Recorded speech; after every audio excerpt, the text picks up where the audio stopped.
Yeah, I didn't check. We dead center, all right? Yeah. Yeah. All right. All right, let me just set that down.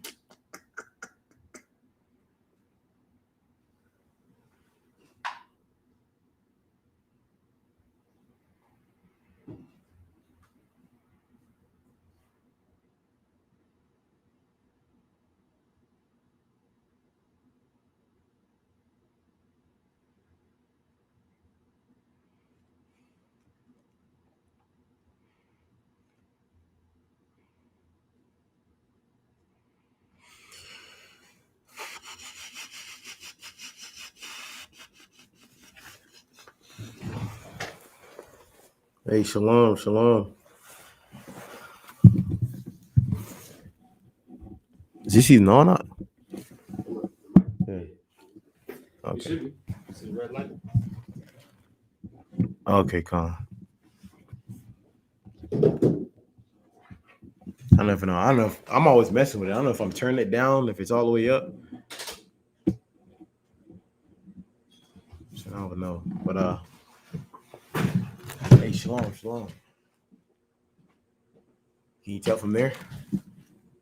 No, yes, sir. It's up. Hey, shalom, Yahweh Shemi Ashabrak Thumb. To you brothers out there, shalom, Yahweh Shema Thumb, Shemi Al Shai. To you sisters out there, the ISUPK coming on the 1 West, 125th Street, Harlem, New York. We out here in Arizona. I'm saying, Officer Apayat. We're out here in Arizona. We got classes from Tuesday to Friday at 7 p.m. till 9 p.m. You see, we're starting the class a little earlier today. In today's class, we're going to go over the breath of life. You know what I'm saying, and the value of life, and why it's so important that that as we live our life, we remember that at a glimpse of a second, it can be snatched from us. Yeah. I'm saying that's what I don't know how for many people out there, I believe, see, when you're teaching a brother or sister the truth, or you're teaching a child, take a child for instance. You ever heard that show, that Scared Straight show? Why do they scare them? They scare them in the hopes of getting them to turn from their ways. That's the reason why in Proverbs the Most High said what? The fear of God is the beginning of wisdom. Right? Fearing the Lord is the beginning of wisdom. Fear. And the reason why fear is so important is because fear preserves life. Let me give you another example, right? Let's say someone they're shooting, right? A shooting breakout, or there's a shooting outside, and the person that's hearing the shooting going on, they take off running, right? Why do they take off running? To preserve their life, because they know bullets kill you, right? So they do that to preserve their life. Another example of someone that you're driving in a car and your friend's saying they're about to go rob a convenience store, right? Your friend's about to go rob a convenience store.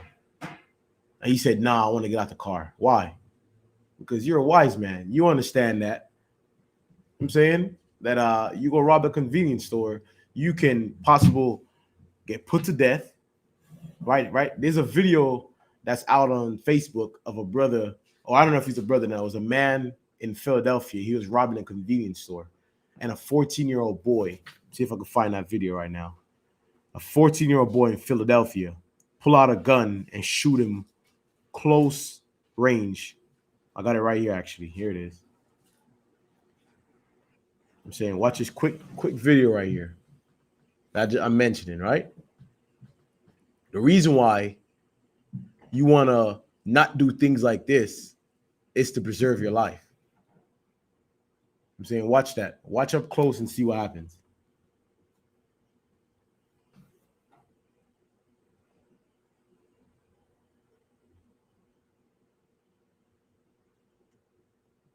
Shot dead, right?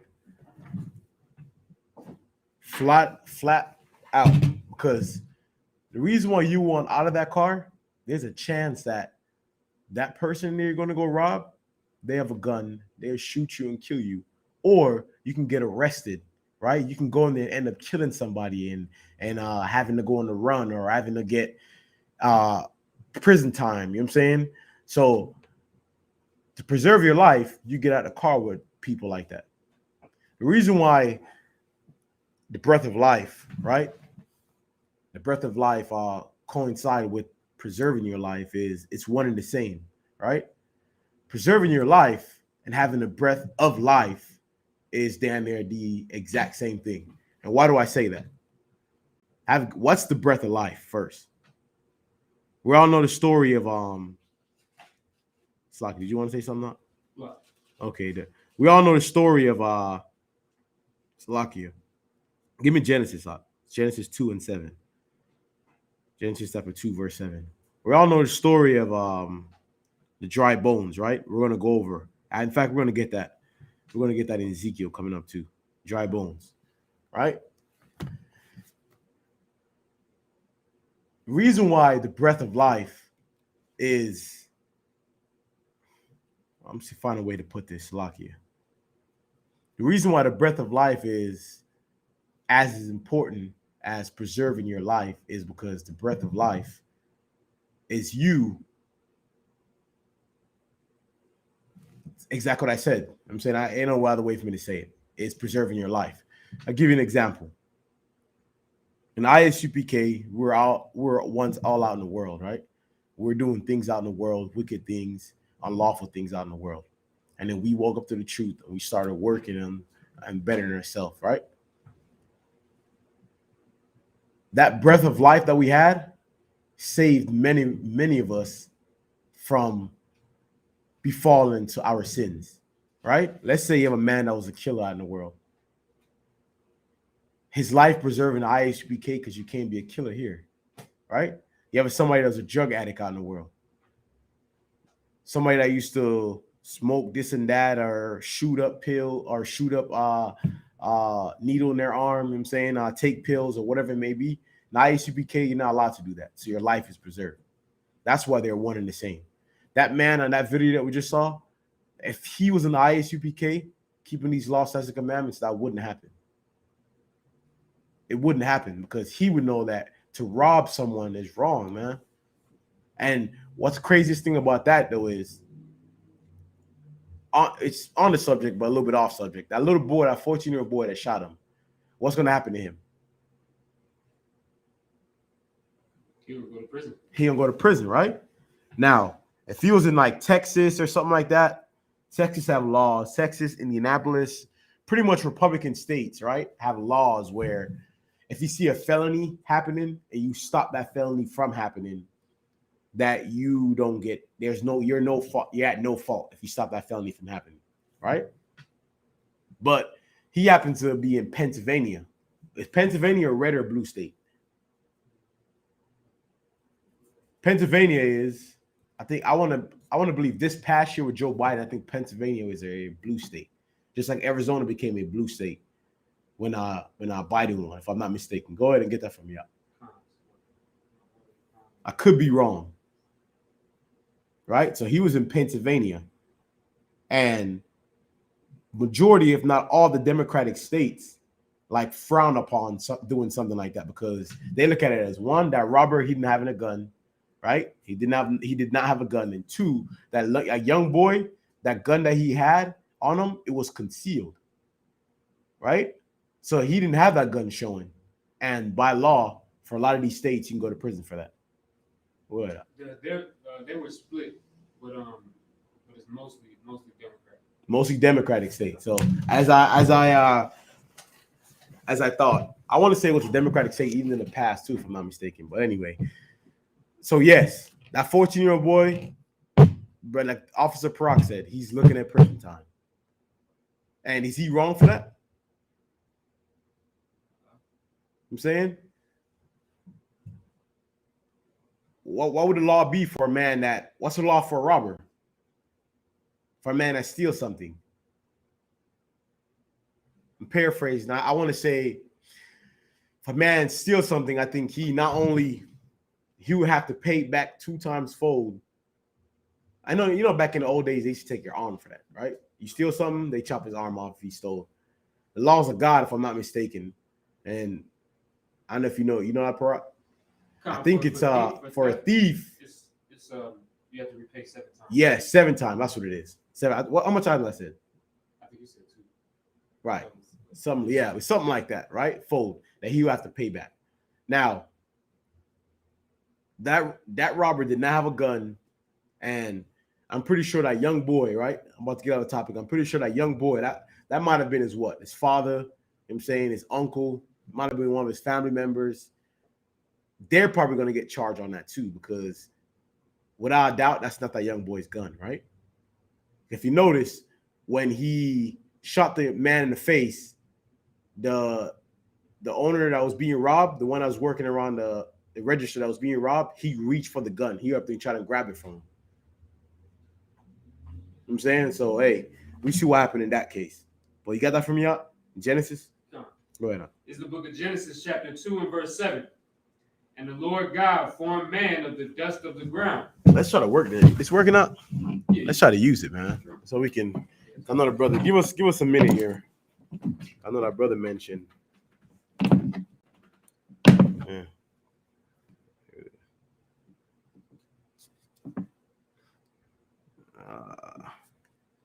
Okay.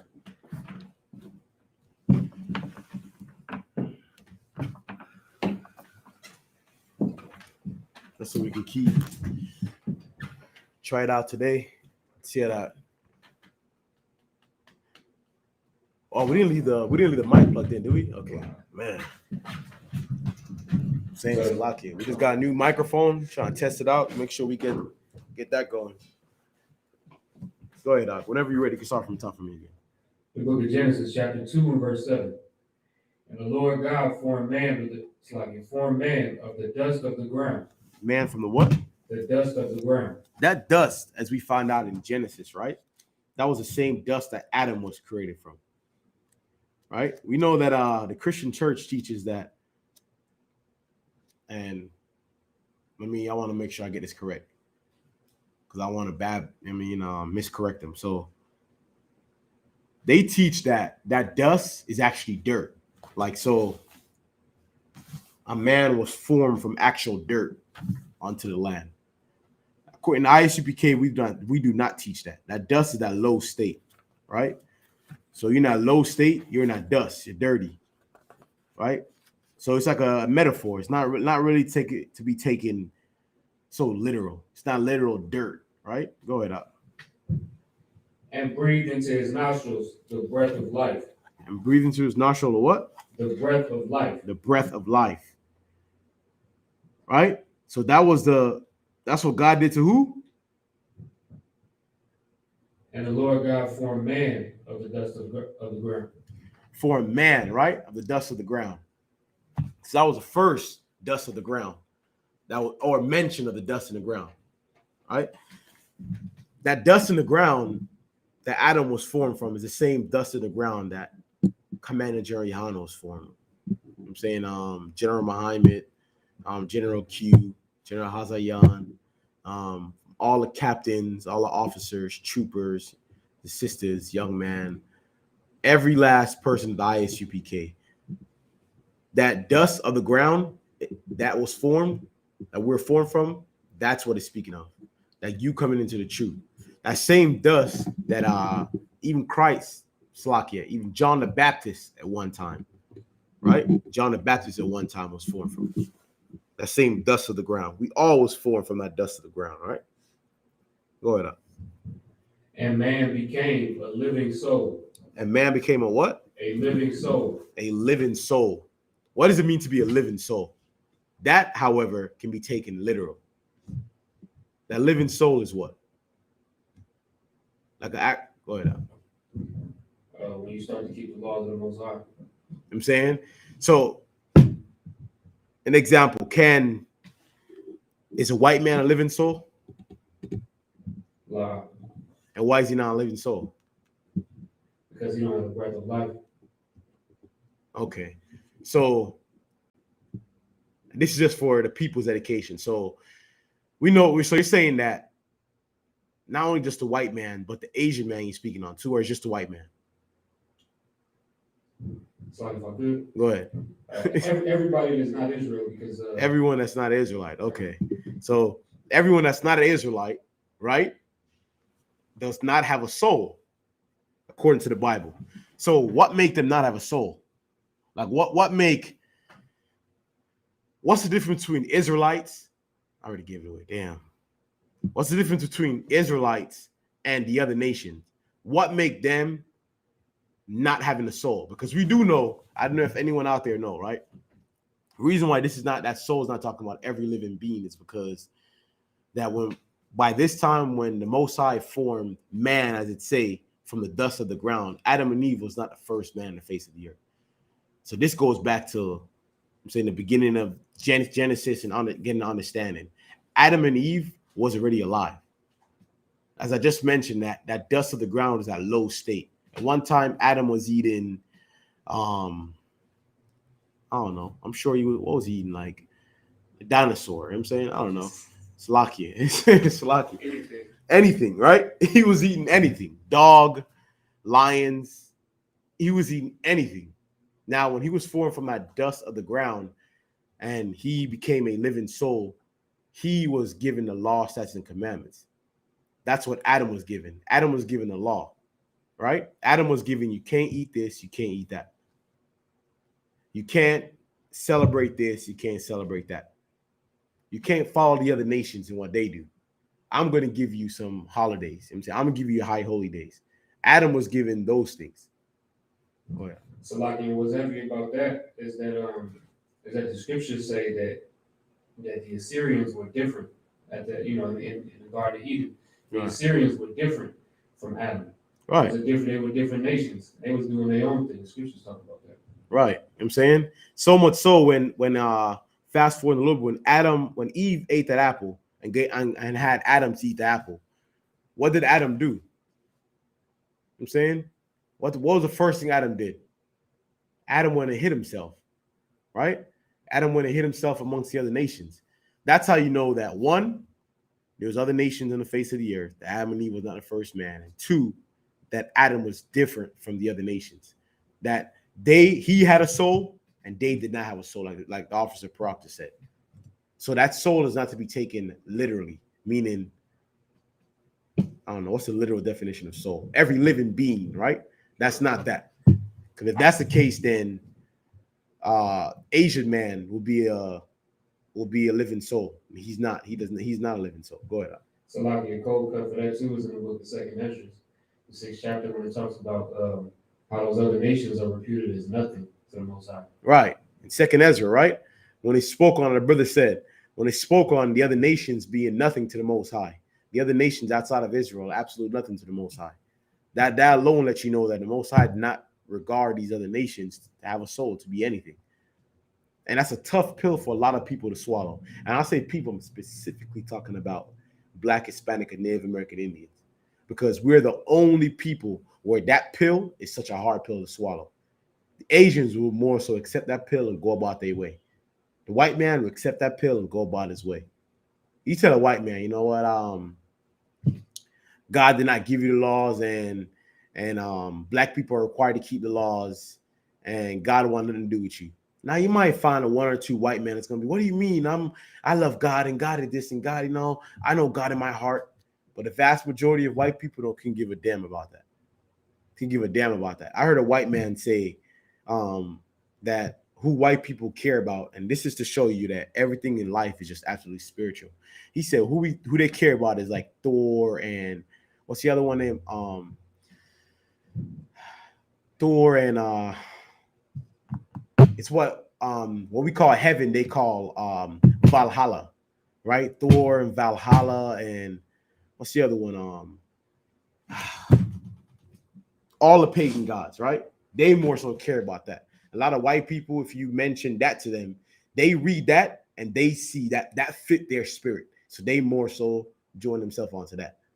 But as far as Christ and Jesus, and they don't care for none of that. So that's why for Black, Hispanic, and Native American Indians, it's such a hard pill for us to swallow, because we're the one that want to join ourselves onto the other nation, just like Adam did. Right out. Give me is that it up? Give me in Jeremiah. So you wanted Ezekiel? Give me Ezekiel, yeah. The dry bones. is the book of Ezekiel, chapter 37, and verse 1. The hand of the Lord was upon me and carried me out in the spirit of the Lord. The hand of the what? The hand of the Lord. So this is the prophet Ezekiel, right? And he's saying the hand of the Most High was upon him.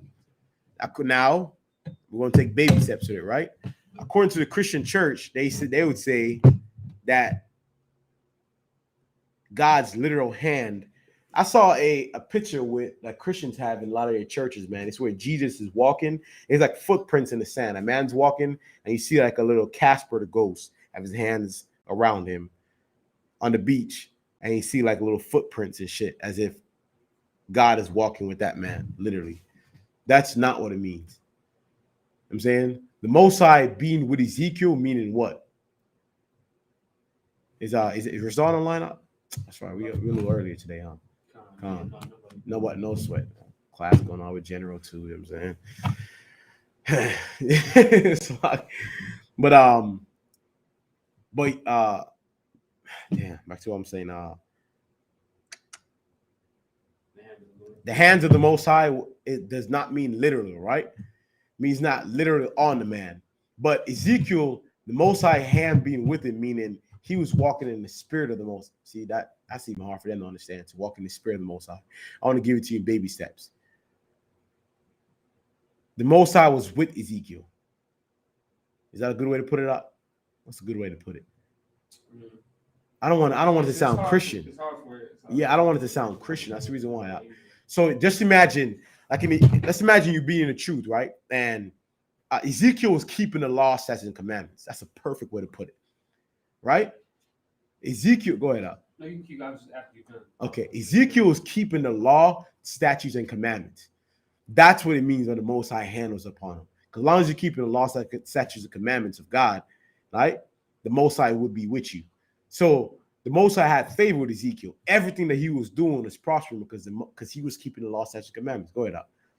There's also another instance in the scriptures. I think it was Ezekiel also. Go ahead. Where the scriptures were saying that there was an angel pulling him by his hair to go to a specific place. Mm-hmm.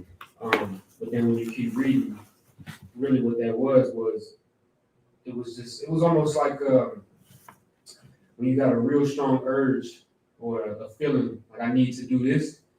In the spirit world, these angels is pushing you to this place, but literally and physically, you just like, man, I gotta get over here for some reason. Right. But nobody's, nobody in this realm is, pushing you or anything like that, dragging you. Right. But the brother's saying, the brother's saying is so heavy because that analogy that he used with the hair being pulled, right? And he says, as he says, that urge to do something. Like this is how you know when the Most High is with you. You see, if you get an urge, you keep the law, statutes, and commandments, and you get an urge to do good, that's when you know the Most High is with you. You know what I'm saying? Ezekiel, it says that it was what? He's going to urge you to do what again? And carried me out in the spirit of the Lord and set me down in the midst of the valley, which was full of bones. It set him down in the midst of the valley, which was full of bones. Now, once again, according to the Christian church, and they're so predictable, I'm sure that they teach that valley is actual. He's in the middle of a desert. We're in Arizona, so you can understand what I mean when I say this. Let's imagine being out in the desert and he's sitting down in the middle of the desert with nothing but dead bones around. That's what, according to them, they teach. That's exactly what that means, according to them. But we know what? That those bones were actual, not literal. Can't take everything to be literal, right? So those were dead men. Just imagine, give an example of a walking dead, a drug addict. Yes, you ever seen someone on heroin or crack? Heroin is, man, I don't even know. They even still out there around. That's that fentanyl. That's the same thing. So fentanyl, give you the same high, but it's not heroin though. It's not necessary. They're both opiates. Okay, that's right. Right? Doesn't matter. Yes, you know what I'm saying, yes. So imagine fentanyl, right? So say it again. People still do heroin. Yeah, people. Yeah, but Fentanyl, right? That fentanyl that people take. You ever seen someone on that? Like, you ever saw? Go look up on the internet. I never forget what my cousin showed me this one. A drug called K2 that hit the streets of Florida and like New York or back east, right? You ever seen people on that shit? Especially when they were down in Florida. That's the Walking Dead. Those are the bones. Those are the bones that Ezekiel is speaking on, right? That he went down there to console with. You know what I'm saying? Keep going for me out. And caused me to pass by them round about. Cause you to do what? Pass by them round about. Go ahead. And behold, there were very many in the open valley. And lo, they were very dry. Lo, they were very dry. Who's those dry bones today? Black, Hispanic, and Native American Indians. Where are those dry bones today? I can't stress this enough to brothers, man. You have to visit a reservation, man. Just drive through it. Like, there's a few little small ones out here in Arizona when you head south of the 10 freeway, right? Get about past Southern, get past Baseline. I say about 67th Ave headed west on 67th Ave and like Baseline. You ever been over there, man, where Levine area is? You see those Native Americans living on that land? I mean, there's like baby diapers, like they don't have the regular trash on people. It's like just imagine a third world country. Like their reservation, just a little third world country. That little land they have. And then what happens is you're gonna drive about easily a good 30 miles. It's not even that. 10, 15 miles. You're gonna see everybody else's neighborhood, right? And then you drive even further, about 40 miles, you're gonna see these big, nice, beautiful houses. Those are the dry bones. Those are the dry bones that Ezekiel is talking about, man. Those are, in fact, those dry bones. How do you know there were those dry bones? Because today, I just told you, a heroin addict. You can't tell me. If you want to be simple and be simple and be literal with it. Those dry bones, right? I've never seen a fat crackhead. I haven't seen. I'm sure it might be some out there. All the crackheads I've seen were skinny and like thin, maga. You know what I'm saying, as we say in patois. You know what I'm saying, many of them was that. I've never seen a fat crackhead. So you can't tell me that they all they have is some flesh around them. If you want to be literal, that's bones right there, actual bones they have. You know what I'm saying? And that valley of dry bones is no different today. Absolutely no different today. Like I said before, man, you have to visit a reservation. You have to go on like 5th Street, 3rd Street, right? And in downtown Arizona. You got to go down there and see the Black and Hispanics, even a few devils out there that's living. I'm talking about they make like huts, right? They got tents out there. I mean, block. What was it, Proc? About a good 2 blocks, two or 3 blocks of like just dead bones. People living on the side of the street. Hey, Shalom, yo. People just living on the side of the street. Right? Those are the dead bones. You can't tell me those people are alive. How do you know? Because they all need drugs to survive, to sustain themselves. So, like, even in the world, they got the saying, everybody's alive, but not everybody's living. Like, living their life. You know what I'm saying? Right. So even in the world, you can understand that. And most people, if they grew up around crackheads and dope heads and fiends, they would agree with the Bible when it says this. So like, absolutely, man. Absolutely, they agree. Because they know what come with that. Yeah, you had people in the 80s hear the stories. Of course, I wasn't born in the 80s, you know what I'm saying, but you hear stories, man, of like of how men, women would rob their own mother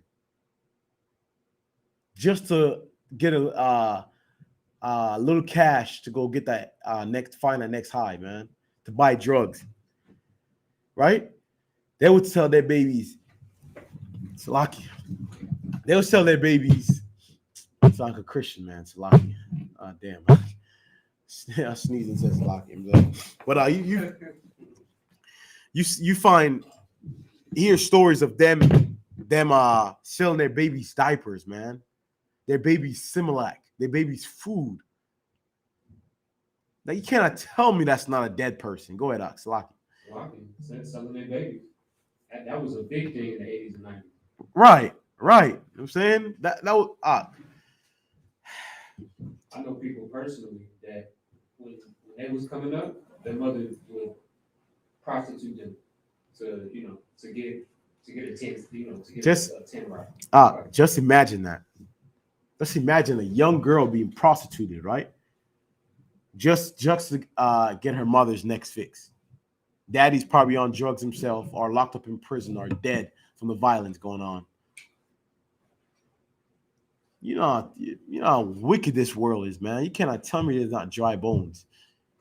You cannot tell me there's not walking deads.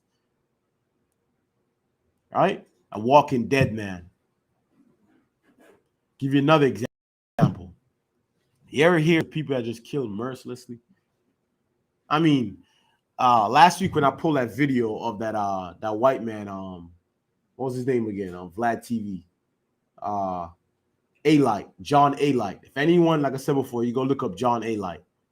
He was a part of he was not a made man. He was Irish, so he couldn't get made. No, he was Albanian, so he couldn't get made.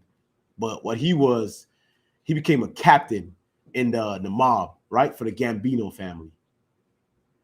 You have to hear the list of murder and how he go into detail, how he know of everyone he killed. He told a story about how he stalked down and wait till he came out, and how he cocked his gun and blew his head off. He blew his head off. He remember seeing like the meat and all the the white sand, it was snowing at the time. So he said when he shot his head off, he just remember seeing red all over. You want to hear the stories upon stories, man. How he will go into details. Within a good 4 or 5 minute span, he lists out 50 murders. You have to go look it up yourself. 50 murders without ease. That's a dead man, man. This world that we live in, that is a dead man. You ever seen a woman up? And here they told stories about this up. Take something as small as the porn in the pornography, the blue movies that we call in Kingston, right? Industry. Here's stories about how they speak on that industry specifically being you have to be a complete dead person to kind of been doing it for the amount of years that many of those women has been doing it. And how you're not mentally the same after going through being in that industry and going through what you go through. We got nothing but dead people running around this whole world. So I know you can relate to this. Go ahead, keep going for me, Parag. Verse 3. And he said unto me, Son of man, can these bones live? Can these what? Can these bones live? Can these bones? Who said that to him? It's the Most High. The Most High said to Ezekiel, right? As he took him to the valley of dry bones. He said, can these bones live? Give me an example of what that be like today. And use it with the UPK. I already gave it away, so I go ahead. This drug addict, this alcoholic that comes into the school. Mm-hmm. Can we fix him? Can we heal him? Can he live? Meaning, like, it's a rhetorical question, right? Most I know, right? Most I send him there, so obviously the Most I know he can do it. So the Most I saying to him, like, yo, can they live? Can you help them? Can you help these dead bones? This is how you know it's not literal, right? Because if they're nothing but actual skeletons out there, what would the Most High need to be asking Ezekiel? Can they live? What kind of living can they do if they're already dead? only a children's story and grown people. Christianity is built upon children's stories and mythical creatures and make believe stories, right? Where a man that's been dead for 100 years and how a person taking a bite of an apple, right? A snake coming in and a talking snake and a woman taking a bite of the apple, and that's children's story, man.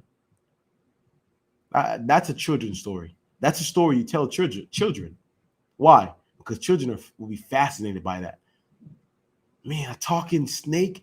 Yeah, you know what I mean? Just like today, vast majority of us walking in the face of the earth, we're children because we believe in that story.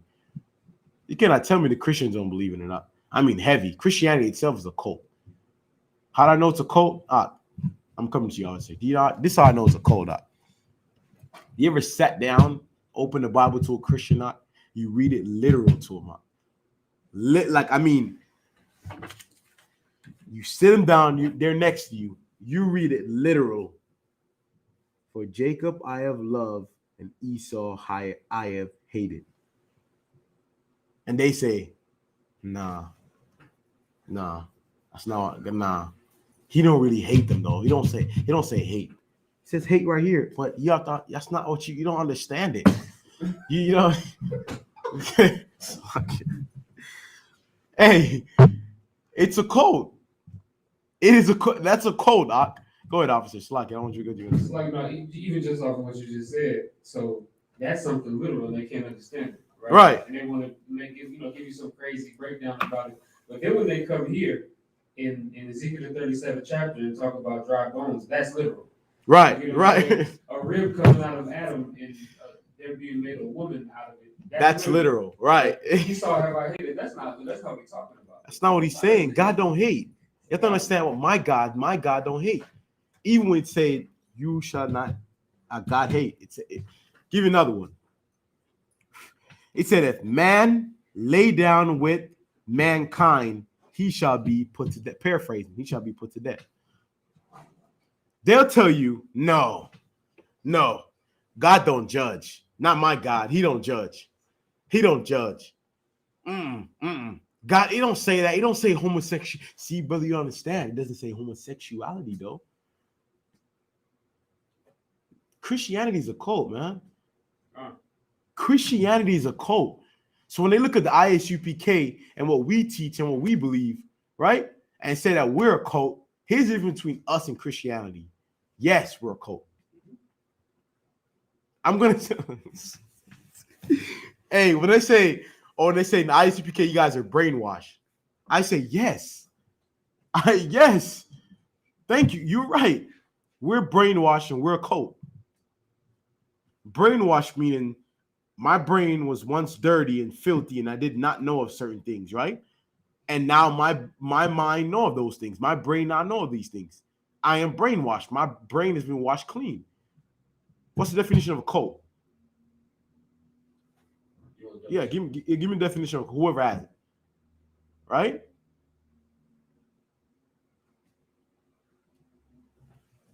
Some of those similar. Go ahead. Is the definition of the word cult? Go ahead.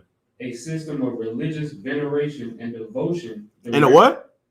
A system of religious veneration and devotion. And what? Devotion. And what? Devotion. And devotion. So to them Christians out there that do not want to call themselves a cult, according to the laws of, I can't see what's wrong with the word cult then if that's the case. If you believe in something. And devotion. You don't want to be devoted to what you believe in, man? Go ahead, Up. Keep going. Yeah. Directed toward a particular figure or object.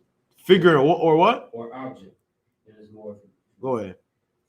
It also says a relatively small group of people having religious beliefs or practices regarded by others as strange or sinister. Strange or what? Or sinister. Strange or what? Or sinister. Strange or sinister, meaning they perceive this to be, the key word is strange, and because it's strange, it's sinister to them.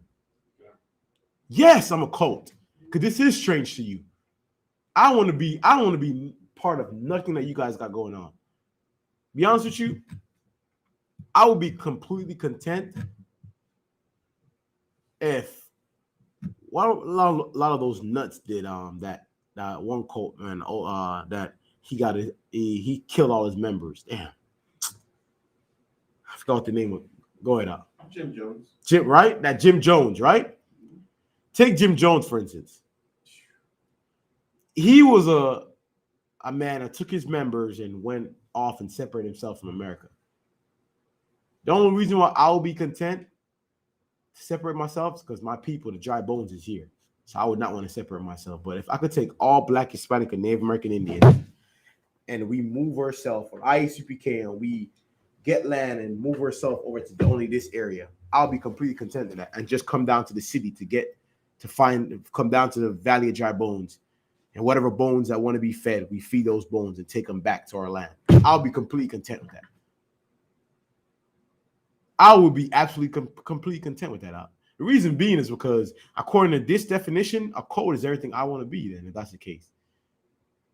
You mean to tell me I get to be devoted? They think I'm strange and they think I'm strange and sinister and keyword strange mean I'm different from them. Meaning all what they got going on, I am completely opposite of that. I think it's an honor for you to call me a cult. I think it's honor for me to be in a cult. Because how wicked this world is, surely I can't follow behind you. I can't follow behind my mama and uncle and daddy and them. Why? Look how long they've been living, man. Look how. Do you believe that this last presidential election that I have an auntie, right? She believed wholeheartedly that Joe Biden was going to be the change that Black people needed. I'm going to repeat it again. She believed that Joe Biden was going to be the change that Black people needed. Meaning, at one time, the so-called Black man who was in office, he wasn't a change that we needed. Because according to her, nothing had changed when Obama was there, right? They see him as a Black man. You know, Obama's the devil to us. But argument's sake, fine. I mean, the change didn't come with him, even though he ran on change. But you know why she said Joe Biden was going to be that change? Who know why? Because that woman that was in the passenger seat with Joe Biden. She believed Joe Biden was going to be that change because Kamala Harris was going to be that strong, independent sister, which I thought she had a man, if I'm not mistaken, right? Devil, right? She's married to a white man, if I'm not mistaken. Camilla or something. I can't never pronounce her name. What's her name again? Kamala Harris, right? Kamala Harris, she believed she was going to be that strong because we needed in the house was a Black woman. We need a Black woman in the house. Having a Black woman in the house, it's going to change everything for us. So my auntie believed that a Black man in a driver's seat, that a Black woman in a passenger seat of a white man would do more for us than a Black man in the driver's seat would. That's what she believed in. Do you know she went out there and voted for him? I want to be completely separated from her. The reason being is because she's been voting forever, man. She voted in the last. I remember when she was complaining about. Who remember that? I don't know if anyone remember that election with George Bush and Kerry. What is it? John Kerry. That's what it was. They were mad about that. She believed that election was rigged. I remember when I was a little kid. Baby damn there. I remember, I'm saying I work off. I'm sure I was too young to even remember after, but nonetheless, I remember everyone being mad about that. She believed that. Right? I was still in Kingston at the time. But here on the phone and talk, she believed that election was rigged. She's been voting since then. It's 2000 what? 22 now? 21, right? In their world, 2021, whatever, right? And when it comes 2020, what? When is the next election? 22? 24, right? Slovakia. When did Joe Biden take over? I believe that was 2020. So 2024. 24. Yeah. 24. So 2024 will be the next election. She'll be in there voting again. She'll be in there voting again. I want to be completely separate from that. To her, I want to be a cult member to her. Because surely what she got going on is not working for us. Since she's been voting for 20 plus years. I'm saying keep going for me out. Ezekiel 37, end of verse 3. And I answered, O Lord God. Go all the way through like 10 for me. Okay. And I answered, O Lord God, thou knowest. Again, he said unto me. Only you know, right? So God said to him, can these bones live? Can you help them? Most High, he said, Most High and cry, only you know, sir. Go ahead. Again, he said unto me, prophesy upon these bones. Do what? Prophesy upon these bones. Prophesy upon these bones, right? That we've been commanded to do in ISUPK. Every brother in ISUPK came out the same way.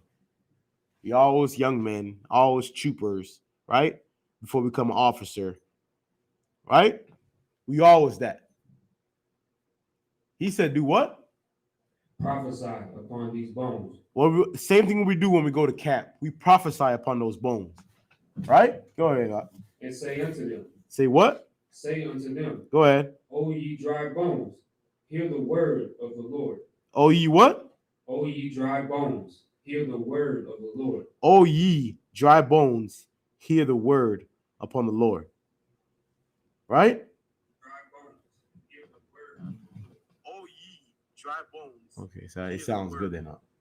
Read again up. Right? O ye dry bones, hear the word of the Lord. It sounds good then. Read again up. Right? O ye dry bones. Okay, Colin, it sounds good. No sign Christ. I'm gonna double check and make okay, Colin. It sounds too well. So, right?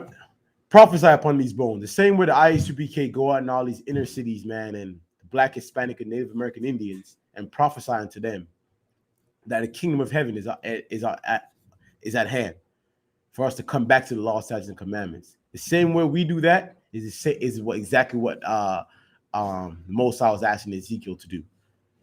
Right? Go ahead. Verse 5. Thus saith the Lord God unto these bones, behold, I will cause breath to enter into you. I will cause what? Breath to enter into you. Once again, the breath of life, right? What is that breath of life? I'm saying, in fact, let me get a definition of it up. I'll get it. All right, you keep going read from verse 5 again for me. The book of Ezekiel, chapter 37, and verse 5. Thus saith the Lord God unto these bones, behold, I will cause breath to enter into you, and ye shall live. I will cause breath to enter into you, and ye shall live. Right? Meaning, what is the Most High saying? Meaning, contrary to breath is what? Death. Meaning, like, I'll give you an example. Let's be literal. Let's say someone stopped breathing today. Stop breathing today. What does that mean? They're dead. You know what I'm saying? You need breath to stay alive. Now, what God is giving is not only is you can use it to be literal, sure, because the Most High will take their life, right? We know they're not actually dead. Those bones are not actually dead. Those are men and women, right? That speak on it figuratively, meaning those men and women that are in those valleys are no different than the ones that's here on the 28th drive in Cactus, right? Those brothers and sisters walking up and down the street. Just the other day we saw looks like a brother, right? He was chasing after Edomite. Edomite was chastised as his woman, right? Proc or something was going on. He was yelling at her, and they were getting an argument out here. You know, there's always something going on out here. We have class at, right? And who came along? Jake came right along to save her, man. It looked as if he wanted to fight that Edomite for checking his rib or doing whatever it is, I'm saying, to his woman. Right? We go out there to make sure we save his life. Why? That life of him wanting to save white women would only put him to death, will only get him death. And why do I say that? Who can give me an example? Go ahead, out. Because it happens all the time, actually. Come on, it happens all the time. Give him an example. Emmett Till. Emmett Till. George Floyd. George Floyd. Right? Give me another one. A famous brother. Tiger Woods. That's it. O.J. Simpson. O.J. Simpson. Tiger Woods. Bill Cosby. Right? You see half those women that said Bill Cosby raped them up? Salakia. If he raped them up, he should be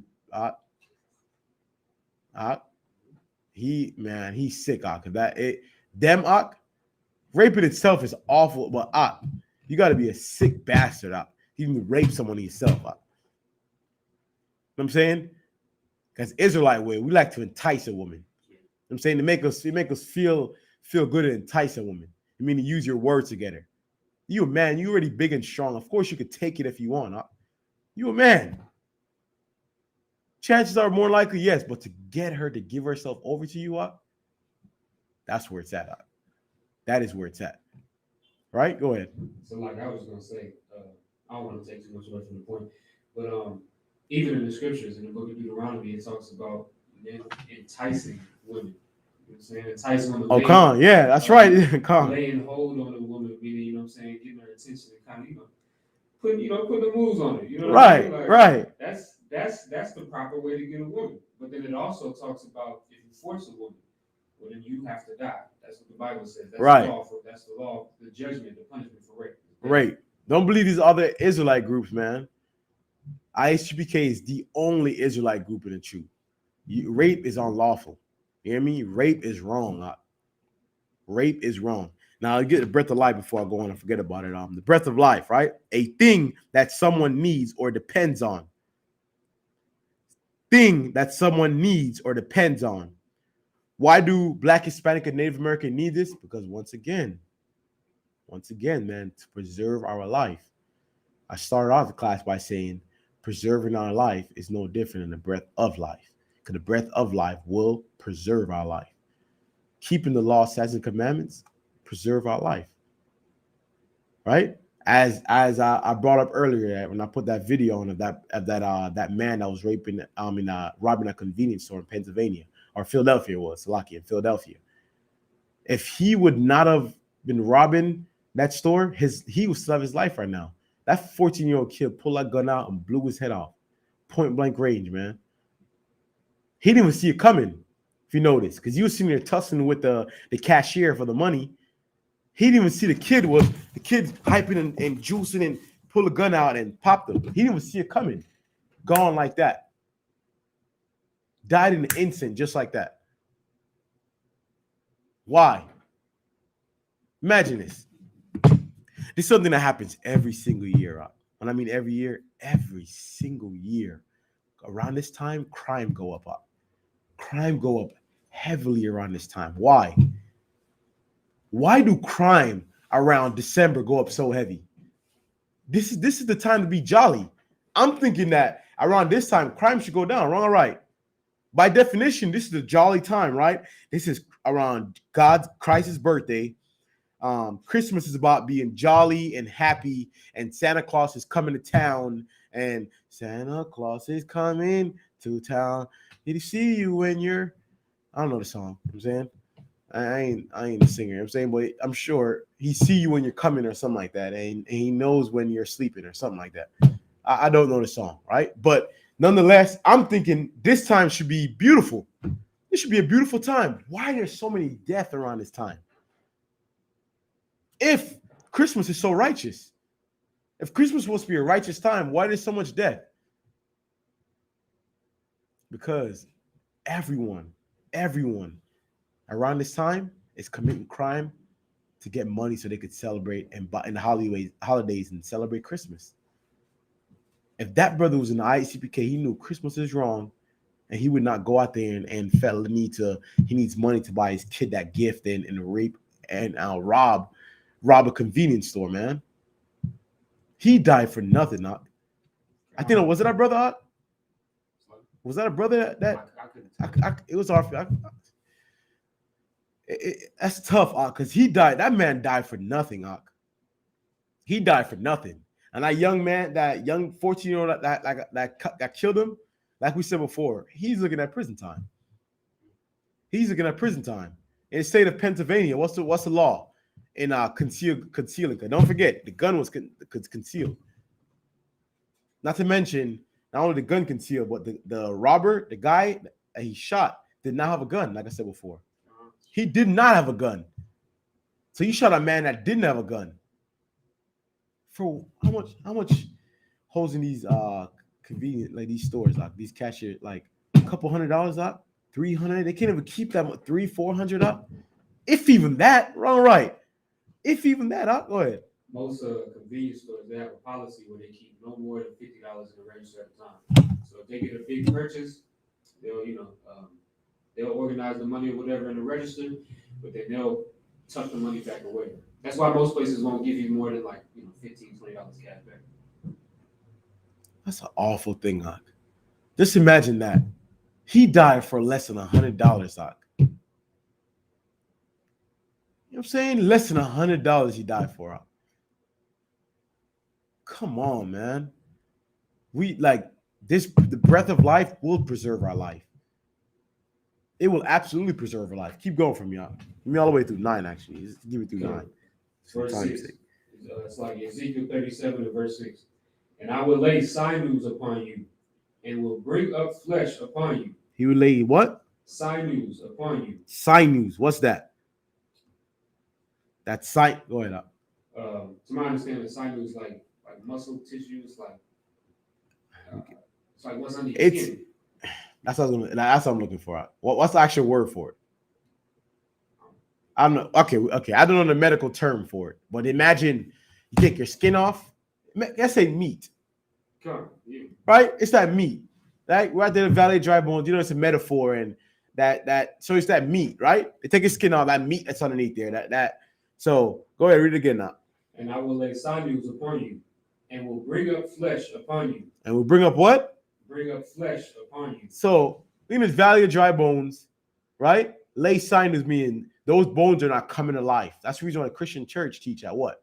Oh, those are actual dry bones, and those bones was coming alive, and men was being formed from the dust and the actual dust. And I'm saying that's not just all a metaphor. Absolutely all a metaphor. All a metaphor. How do I know it's all a metaphor? Is the prophet Ezekiel like Christ? Is he like Christ? La. We all know Ezekiel is not like Christ. Why do you say that? Christ brought a man back from the dead, right? Was that literal? Yes, that's actual literal, right? So you mean to tell me that Ezekiel was on the level of Christ and he brought a man back from the dead? We all know all these prophets are good brothers. Don't take all these prophets are excellent brothers, right? Their name is in the book of life, literally. The Bible is the book of life, and their name is in that book. But the example I'm trying to give is that metaphor that's being spoke about. How do you know without a doubt it's not actual skeletons? Is because don't forget when the Most High said to Ezekiel, can these bones be saved? Now, if they're actual skeletons that was there, what would they need to be saved? There would be no need to save these skeletons. What are we going to do? Save skeletons? They're already dead. There would be no saving. The Most High would need to ask them, can these bones be saved? The skeletons be saved, right? Keep going from here. And cover you with skin. Cover you with skin, right? So they're coming alive now. The Most High telling them, like, man, I'm going to make you prophesy, and the things that you're going to say is going to bring these bones to life. The things that you're going to say is going to bring these men and women into the truth. I was once that valley of dry. I was once one of those bones, right? And I was brought to life by ISUPK. Officer Parak, the same thing. Officer Matazai, the same thing. I'm saying all these brothers, the same thing. All these officers, troopers, every single brother, the same exact thing. We were brought to life. There's not one brother in the ISUPK that not tell you that they were brought to life and how terrible their life was before. I see men that came in here and as the year passed to me, and I'm sure these brothers in here would say the same thing. It felt like it's been years now. It felt like it's been a lifetime now. Like Like I'm not a counter of time. I can't tell you how long. Like it's been to me, it's been like in my mind, it's been I don't remember what it's like to be out in the world. Like to be honest with you, I remember what it's like to celebrate birthdays. Even though I was out there, I didn't celebrate birthdays to begin with. I can't remember what it's like to eat shrimp. Now I can tell you how it made me feel. I ain't gonna lie. When I used to, it was Tuab. It was Tuab. From what I can remember, it was Tuab. It's unlawful nonetheless, right? And to even think about it now, absolutely disgusting. To think about those bottom feeders, the shrimp being a bottom feeder, you eating that, and all that's in your body up. But like I said before, I was one of those bones, was brought back alive. And I've been here so long, I can't even tell you. I cannot even tell you. That's what the Most High was promising Ezekiel that he would do to men. He would bring them into the truth. You have to remember that we're living this life over and over and over again. Yes, you've been here before. You might not have been Parak with he a light-skinned brother, right? So you might have been the light-skinned Parak, right? You might have been that brother that was 10 feet tall. I don't know anybody 10 feet tall, but like a brother that was, like Shaq might have not been Shaq at time. You know what I'm saying? 7 foot, 8 foot. Nah, he might have been that up. He's hard to get away from that. Like, Shaq definitely might have been that. You know what I'm saying? But you get the point that I'm trying to make, right? That you were once here. You were once here at one time. Right? We all didn't get it right up. It would make sense that this time around, since this is the last time, this is our last chance, you get it right up. You get it right. Let me ask you this. I know you don't want to start all over and do this shit again. Just imagine how cruel that is. Imagine for you to come this far out, have to do it again. You know the hardest part to me is not so much my own calamity. Right? The hardest part is to watch those I love go through the things they go through. I don't know how it is for brothers out there. For me, that's the hardest part. That is the absolute hardest part. If it was just me out, I wouldn't care. I would not. Not that I'm saying if it was just me out, it would be like, hey, I'm just a nigga. I say, niggas is niggas. That's what we go through. You know what I mean? But to live in this captivity and to see your people go through what they go through, to hear George Floyd's cry and to hear Trayvon Martin's, and I keep saying this, Trayvon Martin's cry haunt me up to this day. To this day, Trayvon Martin cry up, I can pick it out. It's a weird feeling to give me every time up. To me, that's the hardest part. What King David said. King David said, man, I'm paraphrasing, he says, to see this befall upon his people, that's the hardest part for him. I can't sit here and tell you what it was like to be when we were in their kingdom and living rich. I don't know. I'm just a nigga. I've been poor since the day I was born.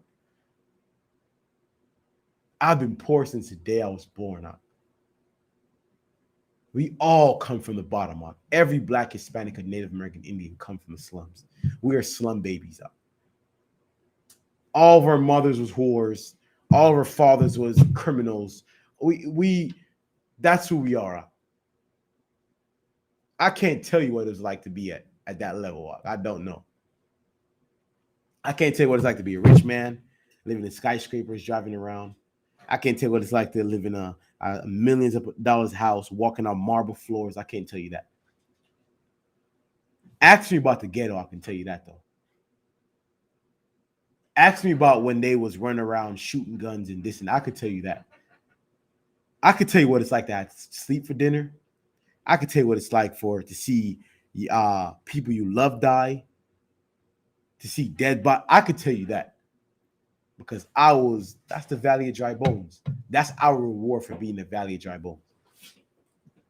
Right? Go ahead, Pearl. I just got a precept. Go ahead. Well, we might actually read Well, was you gonna read 11 and 12? No, go ahead. Go ahead. So just real quick, this is a good precept for what you just said, right? Because this is an explanation, which is also crazy why Christians can't understand it. Verse 11 says, "Then he said unto me, Son of man, these bones are the whole house of Israel. Behold, they say, Our bones are dried, and our hope is lost. We are cut off for our parts." So that's an explanation right there, that hope being lost, that's their bones being dried. So the crack addict, his hope is lost. Like you was just talking about, sleep for dinner, not getting to eat except for lunchtime at school. That's your hope is lost. You know what I'm saying? That's the dry bones, and it's just another cut to prove that the dry bones is Israel, because Israel the only one that need his help, only one that need the word of God. Everybody else got what they, everybody else got what they need. It's like I remember being out in the world out. This is something that haunted me for the longest out. I remember being out in the world and I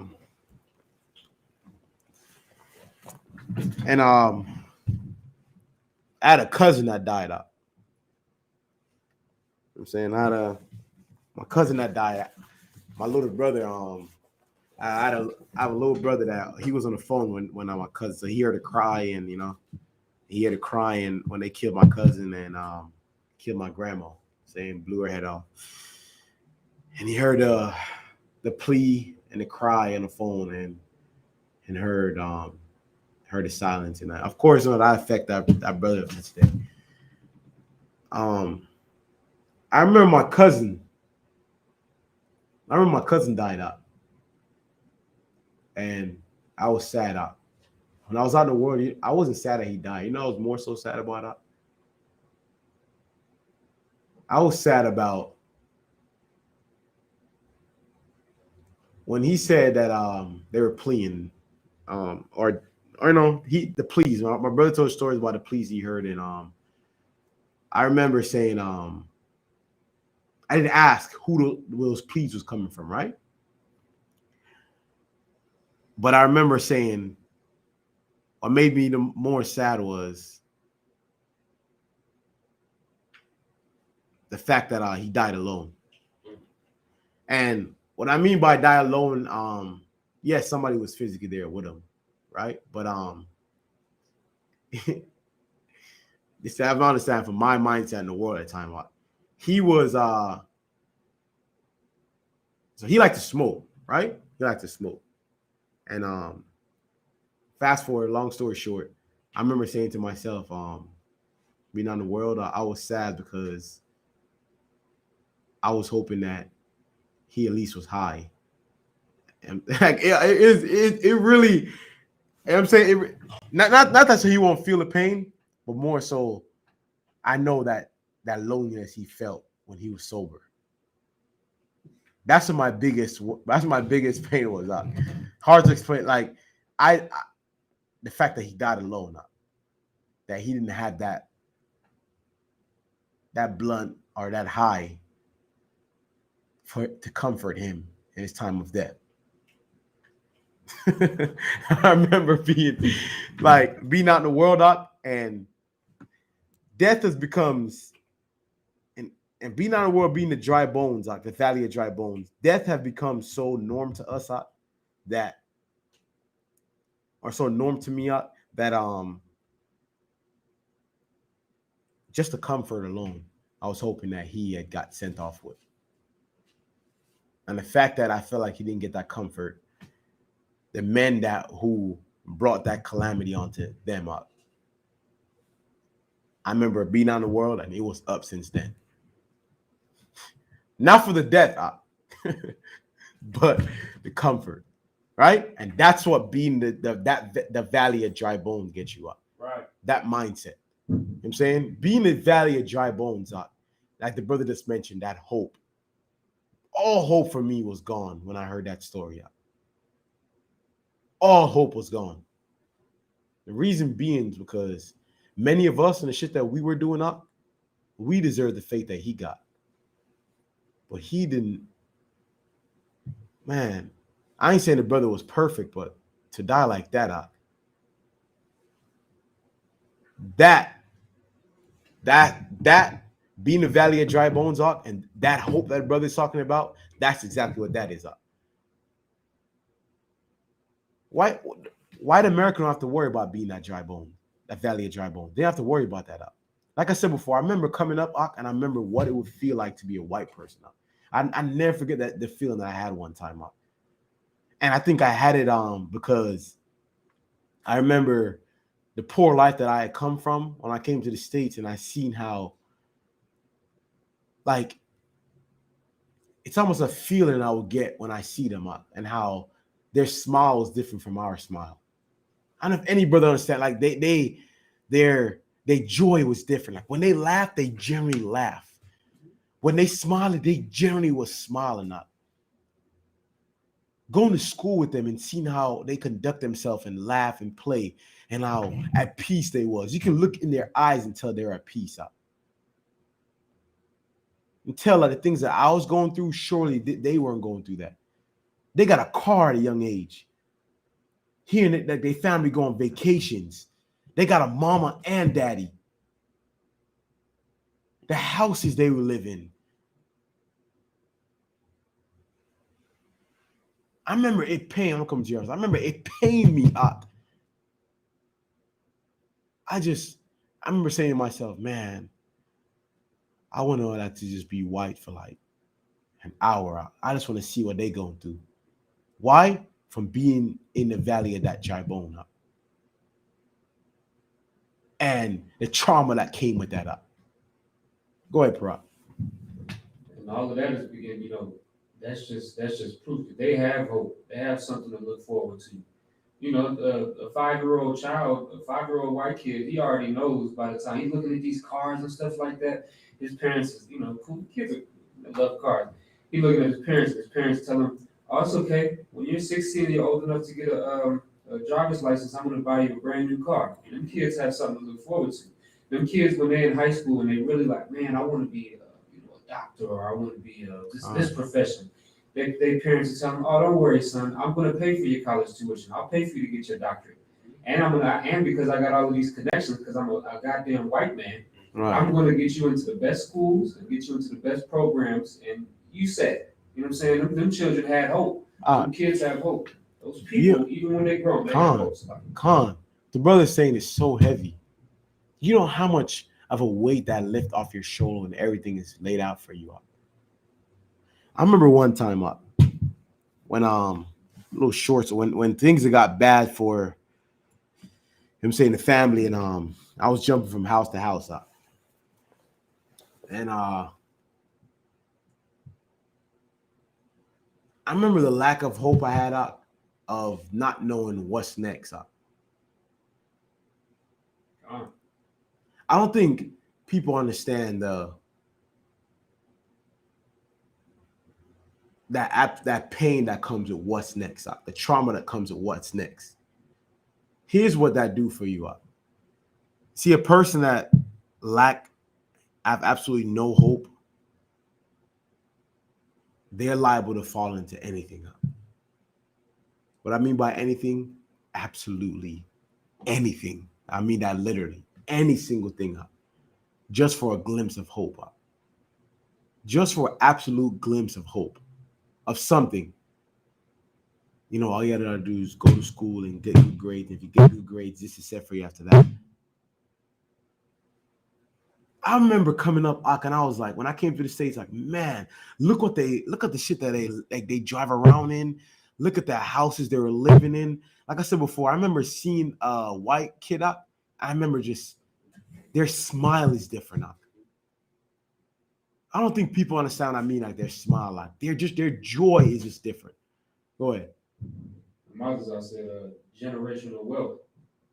Absolutely. It's just the stress it takes off of you.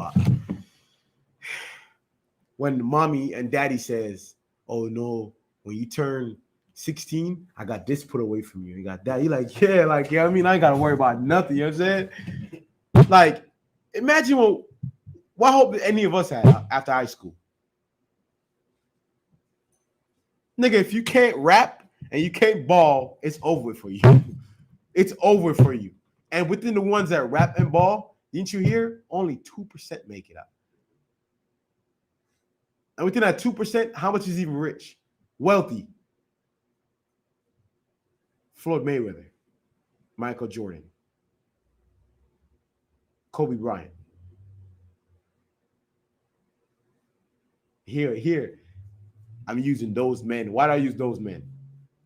According to percentage, what would the percentage of them be? Those 4 or 5, let's say 10 men be of the nation of Israel. What percentage is that? Like a fraction of a percentage. 0. Here's why I say 0. Even if there was 70% of them up, 30% up, to me it would be 0 up. The reason being is if it's not all of us up, it's none of us up. That's right. Even with 10 of them up. We don't know 10 of them literally, that's absolutely 0. Give a damn what nobody say. 0.2, whatever, that's 0 up. Absolutely 0. But even if there was 99.9 of them up, I'm just standing nigga that if it's even one Israelite I hear up, one Israelite I hear poor, we should be ashamed of ourselves. Their smile was different up. Their joy was different. And I remember truly being sad about that, the fact that I wasn't afforded that as a child. That's what I remember. And as I grew in the truth, I realized that I got something way more profitable than they would ever had. Ever had. And what's that? On topic. Breath of life. The breath of life. The breath of life. That's it. Meaning, when all of this is said and done, when all this is short up, I will reign up. My bloodline will reign. My children's children's children will reign up. I will be back and I will reign. That's it. Take a look at your sons. Take a look at your daughters, man. Even though you cannot afford what they can for their children, it is nothing compared to what you can afford them. That is the breath of life. You being an Israelite, you come from the bloodline, actual bloodline of Christ. Meaning you and Christ carry the same history, go all the way back to the same mommy and daddy. There's so much word. It's like your daddy. Right? The same, you come from that same seed line that Christ came from, you came from. Meaning what? Christ was your brother. Christ either your brother. I'm saying he came out. If you were Judite, that's no like Christ was your actual brother. Hell, Christ could have been your great grandfather. He come from on there. I'm saying your great or uncle. You know what I'm saying? Come on, any other tribes, man. Christ was your uncle, man. Imagine King David. You know what they say? I like me a King David. I like a man that go and take it out. King David took the kingdom out. I respect that up so much, so you understand. I respect that up. That's a man you can follow.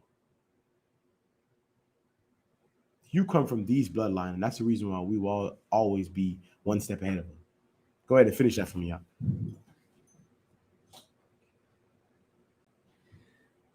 So like I said, verse 8. Ezekiel 37 and verse 8. And when I beheld, lo, the sinews and the flesh came upon them, and the skin covered them above, but there was no breath in them. There was no what? No breath in them. The skin covered them, but there was no breath in them. That's how you know it's not talking about literal men and women. All right? All right, so literal dead bones, because if it was dead bones, like the actual bones out there, he wouldn't be surprised there's no breath in them. All right? Give me is that enough for me? That's it, right? Give me Baruch, the 4th chapter. Sorry, verse 1.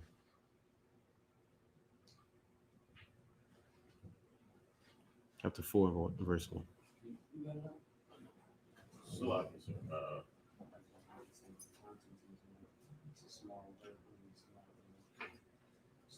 No sweat out. Just take your time. No sweat. Baruch 4 and 1. Come. It's the book of Baruch, chapter 4 and verse 1. This is the book of the commandments of God. This is the book of the what? of the commandments of God. The book of the commandments of the Most High, right? Go ahead. And the law that endureth forever. The law endures for what? Forever. I mean, even up to today, this law would endure, right? Keep going. All they that keep it shall come to life. All day that what? Keep it shall come to life. All day that keep it shall come to life. All right, that's a precept to Valley of Bones. All they that keep it shall come to life. Keeping the law, statutes, commandments give you life, man. Give you life. It's sad around this time that so much brothers have to die out. It's so sad out. Every Israelite out. Let's say before, to me, every Israelite will be saved out. Every Israelite will be saved out. I'm saying, well, it's not up to me. So with that, let the course play out as it should go. I'm saying, but so many brothers and sisters out. Take the sisters, for instance, out. The ones that's without a man today around this time. That want to get their children Christmas gifts and toys or Christmas tree. How much it costs for a Christmas tree out? It depends. Like if you get one of the fake ones, you're spending like $40, $50. But if you want to get you like a real tree, they tax them. I think they. I've never bought one, but I think they up the Hey price. Siri, what's the cost of a Christmas tree? Okay, I found this on the web for what's the cost of a Christmas tree. Check it out. Oh my God! It says the cost of a Christmas tree together, we'll spend nearly 6.1 billion on Christmas trees. My God, Ak. Listen, on one day, $6.1 billion up. Collectively, that's how much trees people are money they're spending on trees collectively. So a Christmas tree can run you from $65 to $95, all the way up to about $325. Some can be about over $500. Come on, Op. What's in that tree, Op? Tinkerbell and the Sparkle Duck. That's ridiculous, Op. That's absolutely. Go ahead, Op. Go ahead. Sir. The what is it? I think it was in Times Square up there in New York City. Or outside one of these newscasters channels, business buildings. Their Christmas, some brother set their tree on fire, and that tree was about $500,000. That was this year. So Christmas tree can go to range from $0 to $1 million. That's what it seems like to me. Just imagine that. All the money. Let's say a Christmas tree, $100 to buy gifts for your kids.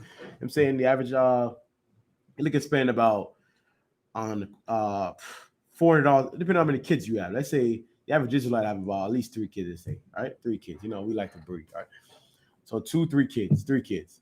So you're looking at about spending $100 per gift for each kid, $300 plus the $100 and Christmas tree. That's $400 plus the lights and all that. We're only about $50, $350 plus the lights on the outside. We're only about an additional $350. I'm being very fair. I feel like I'm being very, very fair. That's so cheap. I'm being very fair. $400 equal $400 equal easily $400 at least. But I'm being very fair. Go ahead, Op. Yeah, you are. Like that's why I raised my hand. Because listen, the average from just growing up around Christmas, other kids with Christmas. These cats was getting a new bicycle, which cost $200. Getting a new PlayStation. The newest PlayStation was going to run you $400. I think PlayStation is what? One child, $800 already, right? Right. And then they getting a bunch of other stuff. They getting clothes and socks and stuff like that.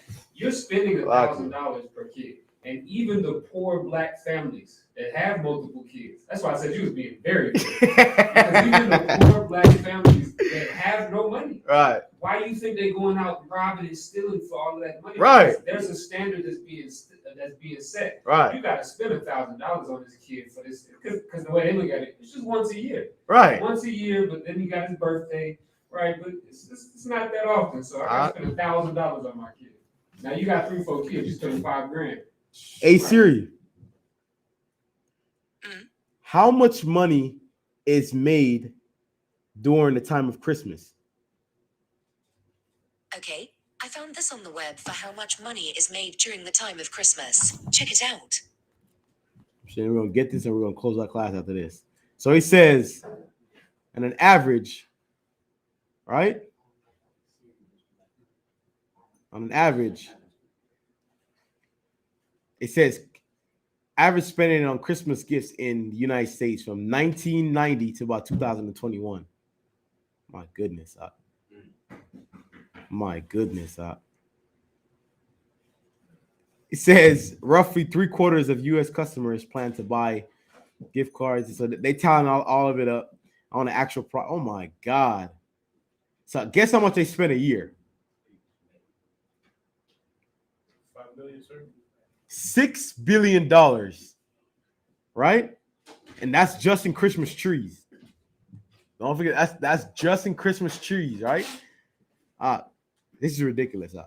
Guess how much the American people make around how much money we spend around Christmas time. I want to make sure this is correct. You said per family or like in the United States? United States. I think the number is like, I think it's like 3.1 trillion or something like that. Maybe that's wrong. Maybe I'm off by it. Might be billion, but it's up there. Let's say at least 20 bills. I mean, how much is a phone plus a TV plus shoes plus the clothes? Oh my God! I'm gonna read this right now. All right, so this is on. Oh man, Fortunately.com statistics, right? Mm-hmm. So they deal with like shopping and collect, So it says in 2018, the U.S. households spent an average of $1,536 during the Christmas holidays, right? And that's on gifts. So I mean, they're spending 1,540, right, on gifts alone. That's the average, right?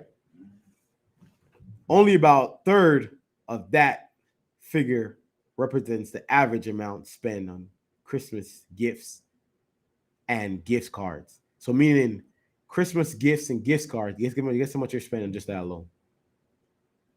They don't do like a tally of everything. Oh, here it is right here. They do have it. You're looking at 12 trillion just in this month alone. Right? Just in this month alone, right? They spend around Christmas time 12 trillion. How is that possible? How are there poor people in America then?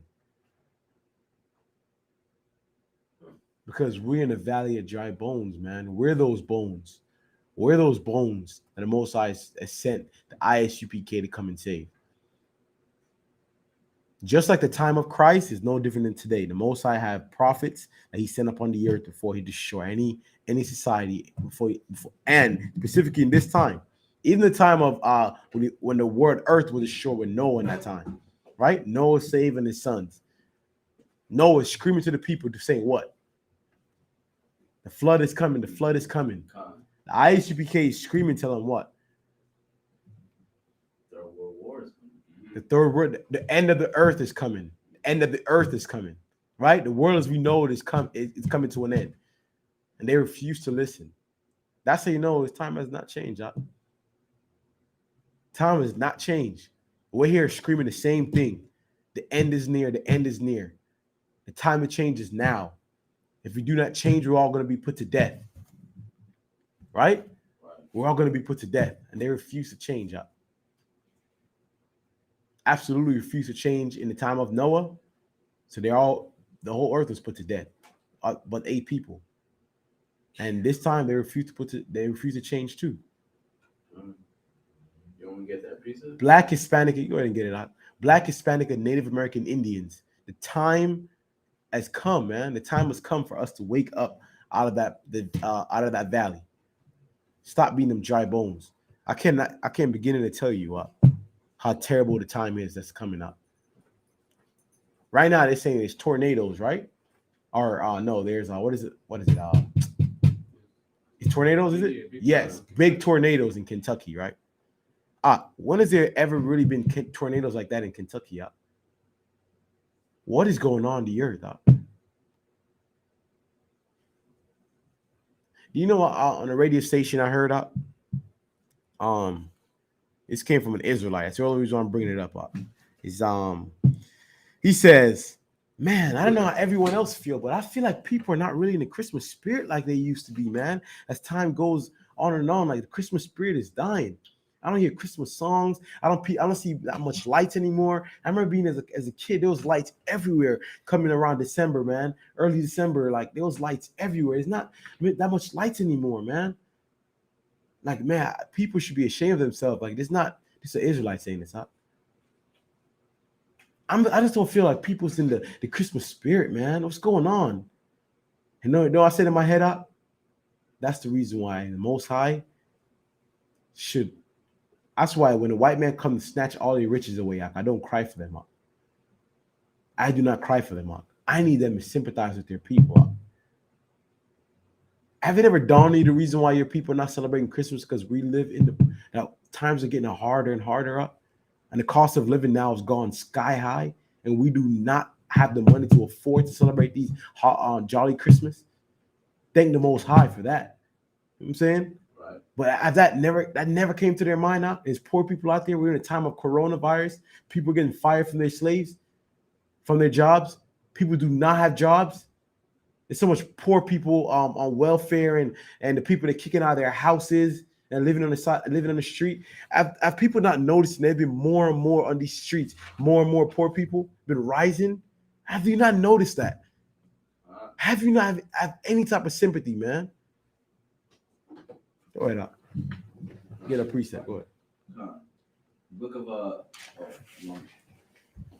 Come on, now we know you want to read from that, man. I'm trying to fake it out. Don't fake the funk now. Yeah, I'm trying to fake the funk out. Salak, I didn't know Salak. Book of Matthew, chapter 24, verse 37. But as the days of Noah were so, but as the days of Noah were, so shall also the coming of the Son of Man be. For as the days that were before the flood, they were eating and drinking, marrying and giving in marriage, until the day that Noah entered into the ark. They were eating, drinking, partying, marrying, and giving over to marriage, right? All the way up until the flood. Go ahead, Slakia. Verse 39. And knew not until the flood came and took them away. So shall also the coming of the Son of Man be. So like I'm gonna skip down to verse 43. Go ahead. But now this, that if the good man of the house had known in what watch that if the good man of the house had known in what watch the thief would come, right, he would have watched and would not have suffered. Hold on, that's so heavy. He's saying that if that man didn't know that time when the thief was coming, he wouldn't have suffered. He'd have prepared himself for it. And Most High is using an analogy of a thief and a robber, and I mean a victim and someone coming to steal, coming to his house and rob him, as he's coming like that same way as a thief in the night. Meaning you won't know, just like those people that was back in the time of Noah. What they said, there was marrying, right? Giving over to marriage. They were still eating, drinking, partying, doing all type of things. They're wickedness, right? All the way up until that flood come. Oh crap. Noah was right. That flood is here. It's too late. Can you imagine? Let's imagine that. Imagine all the cry and scream of that time up. You know, women, you ever see, women can scream up. Now imagine the scream when you're about to die out. I'm telling you up. I'm telling you. I remember when Christ says, give me the courage up. When he's about to die, he paraphrased, he said, give me that courage. Life and death, is inevitable. You know what? Our death is inevitable, rather. But you know what I believe, that fighting more people than death is fear. What I mean by that, take a person, right? They said if that's their choice to die, they want to die in their sleep. Meaning that actual dying is not the problem for them at all. Because that's the case. They would say, no, I don't want to die. I want to give an analogy like that. I want to die. But they want to die in their sleep. Why? Because sleep negates you from any fear, any worries. And then you have another man who gets chased down by a gun. Someone is chasing him down to kill him. He goes to hide underneath the car. The person's finding him from hiding in the car, telling him to come out. He don't want to come out. He comes out pleading for his life, and the person shot him, kill him. That fear right there, that's what they're afraid of. They're afraid of that actual discomfort of death. That's what fear men are. Now, imagine that time when that flood come out, all the scream that was going on out with those sisters, men, women. Imagine, you ever heard that when a man's about to die out, you hear a scream out? Let me give you a scream that we have all heard before. Give you an example. Trayvon Martin scream out. If you go back and listen to that scream out, that deafening scream out, that's a man. He's 17, boy. I mean, we know what I'm saying. That's hear that scream, how different that scream is out, and that's coming from a man. Now imagine a woman. Even better, imagine a child. Where a little girls can run and scream. Anybody hear a little girl scream out? I think it's the most annoying. It's the most deafening. It's like the most I gave them that. Like I'm saying that as a cry out to their fathers, and you know what I mean. Like let them know in danger. Like kids have that out. That's ridiculous. The type of scream they have out. It's deafening out. Now imagine that fear out is behind it, and then imagine how the flood was and took them out. That's what's coming again out. It's absolute discomfort in your time of calamity out. Death. That's what's coming.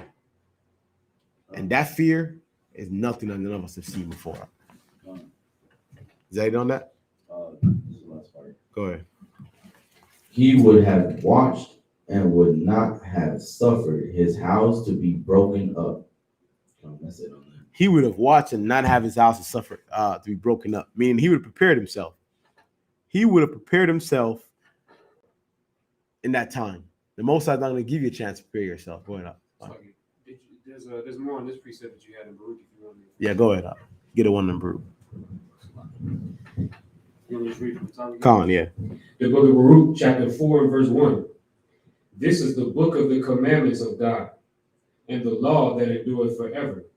All they that keep it shall come to life, but such as leave it shall die. Such as leave it shall what? Shall die. Shall what? Die. Shall die. That's your reward, man. Like, you ever heard of saying to whoever much is given, much is expected? Now, imagine, like I said before, all these people in the world, right? All these Israelites. And they would never be able to understand what us sitting here understand. I want you to imagine that out. And look at the gift that you're given. Why? I don't know. Why we're giving that up? I don't know. I can't tell you. I can't tell you. I ask myself that all the time. Like, damn, like this cat was a good nigga. Like this family member was a good, like, why me? He was a good cat. I am not, I can't defer. I'm not in the midst of trying to dissect the mind of the Most High. I don't care to do that up. I'm saying that right there is way above my pay grade. Only a foolish man would do something like that. But nonetheless, I am here. I am here up. Nonetheless, we are here up. And for me to absolutely give that back to him, saying, here, I don't want it. That's an absolute slap in the face. And that's reward. Your reward for that is death up. That's a just reward. Death shall come to you and come to you fast. Why? Why? Why shall death come to you fast? Be on topic. But such as leave it shall die. Such as leave it shall die. But why shall they die? Why do you die? Because they don't have the breath of life. Because you no longer have the breath of life. Huh? That makes sense, right? You need breath to. We are breathing right now. We're alive, right? Right. Figuratively speaking, mean the Most High give you a crown, and you go to give it back to him. Okay, no sweat. You needed this crown to live. The breath that I'm affording you, you needed this to live. Now you say you don't want it. That's fine. That's fine. You can die, but instead of having you die when that time comes, no, I'm just going to kill you now. Just go ahead and die now. Because you seem not care about nothing. Go ahead and die now. You waste of space. It's like when Christ was telling that woman, yes, if whoever drinks of this water shall thirst again, but who shall drink of my water shall be like a well spring, like it's living water. It's living water, right? Mm-hmm. Come on up. That's your reward. It's very simple. Being the truth, keeping the law, statutes, and commandments, that's your reward up. The minute you drop your banner up and take off, it's like I said this over and over up. And I say it for all of us here. We have gone too far. There's no coming back for us up.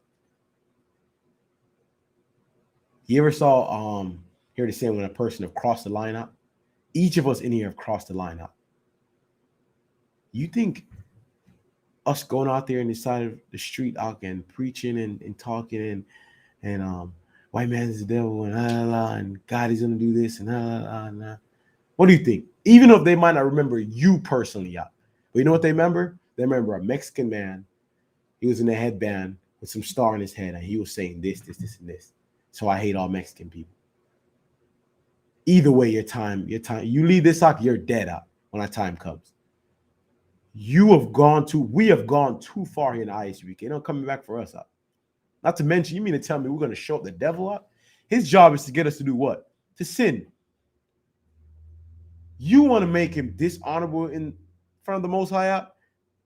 I mean, his job is to come in and entice you. And you over here, you want to keep the law statutes coming. You don't want to listen to him. You want to go smoke weed. Right? That's what you're telling me. You want to go get pop whores. You want to do that. When he's giving you this earth, he's putting it in your hand. Huh? You mean to tell me that you want to go keep law, statutes, and commandments? A man like that, a wicked man like that, he's just waiting his time for you up. He's waiting his time for you. And he's a patient man. You drop your banner up, perfect. I got him. It's perfect. And this time when he got you up, he just might not get back up. That your reward would be death. And the Most High would look at him and say, another one, good job. Because he have earned that, and you have earned death, because you do not have the breath of life. So anyway, with that, I pass the class of preaching officer. Prop.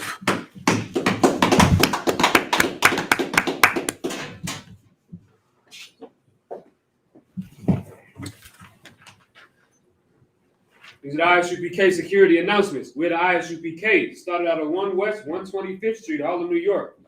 These are the rules for new brothers and sisters. When a new brother or sister comes into the school, they are off limits for 6 months. They are to be saluted only. They're here to share themselves with the world, and if they need transportation, the teacher will arrange it. After 6 months, if a brother or sister has an interest in a particular person, he or she must get permission from the head to speak to that brother or sister.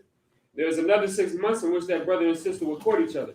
After that 6 month period, the brother and sister will get permission from the head to marry. Tithes, which is a commandment. You can find this in Numbers 18 and 21, and also in Malachi chapter 3, verses 8 through 10. The word tithes means tenth in the Hebrew, ma'asharim. 10% of every penny of any increase the Most High gives you, give it to the Treasury Department or to the teacher. Priest funds, which are free will offerings for priests. They are not mandatory, but they are whatsoever amount that you would like. If you come into the physical school, make sure that you GPS the school's location. Even if you know how to get here, Right, that'll boost our stats on Google and bring more brothers and sisters into the truth. If you want to bring more brothers and sisters into the truth, you have to be active with that. Right. Also, if you're not already, search ISUPK Arizona on Google and visit our website. We have our own personal website for the ISUPK Arizona School, where it has all of our events, all of our classes, all of our videos. All right. Also, make sure if any brother wants to become a trooper in the school, make sure that you start wearing all black. And that includes black boots, black shirt, black pants, and black headband and scarf. And with that, we're going to get a teacher a courtesy salute to close out the class. Men of Israel, Majim, which means to stand. Men of Israel, Majim, Shabbat. Amajim, Barak, Yahweh, Hashem, Yahweh, Shabbat, Y'all about Shumer Shabbat. Yadi Matah. Class dismissed.